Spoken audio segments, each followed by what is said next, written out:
Pacific Power President Ryan Flynn apologizing to residents of Talent after the town repeatedly lost power this summer. Thank you for choosing NBC 5 News at 10 on Cozy. I'm Andrea Boyd. NBC 5's Lauren Preto spoke with Flynn about what Pacific Power plans to do to help these residents. That's her top story tonight at 10. Ryan Flynn, the president of Pacific Power, makes the trip from Portland to Southern Oregon on Wednesday to meet with residents in Talent. Small city has lost power more than 40 times this year. Back in July, when the outages first started happening, Pacific Power issued a statement saying it understands outages are inconvenient. But Flynn says that word no longer gives the situation justice. It's not an inconvenience. These outages are hardships, particularly in the medically vulnerable. These outages have ranged from 1 to almost 24 hours long in the Southern Oregon heat. Flynn says a record-breaking fire season has made it difficult to keep the power on, as the last thing they want to do is start a wildfire. It took 100 years to build our grid. And we know that it doesn't operate the same in an extreme weather environment. And what it means is that more often than not, we're having to choose between safety or reliability, as opposed to where we've been, which is safe and reliable.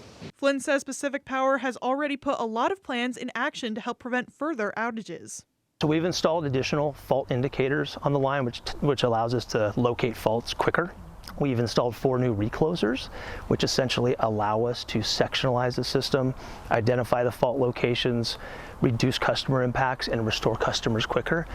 We've included additional tree trimming, and we've installed some animal diverter technology on our system.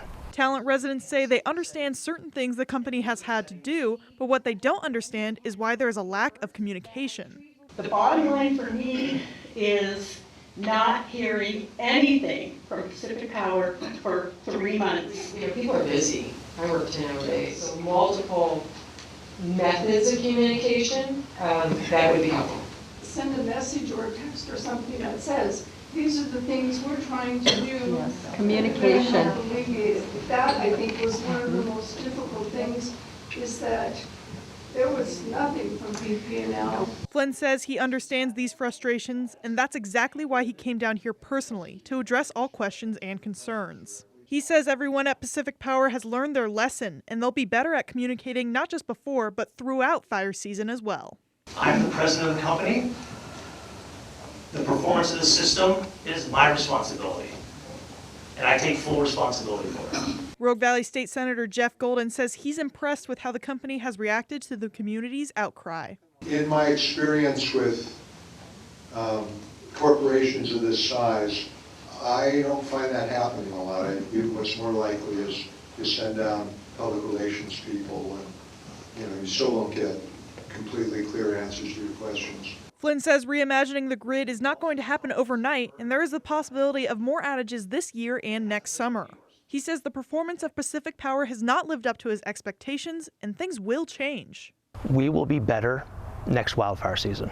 We're making improvements to the system to make it more resilient. We've learned a lot about our system this summer, and we will be better. Thankful for the cooler weather and Talent, Lauren Preto, NBC 5 News.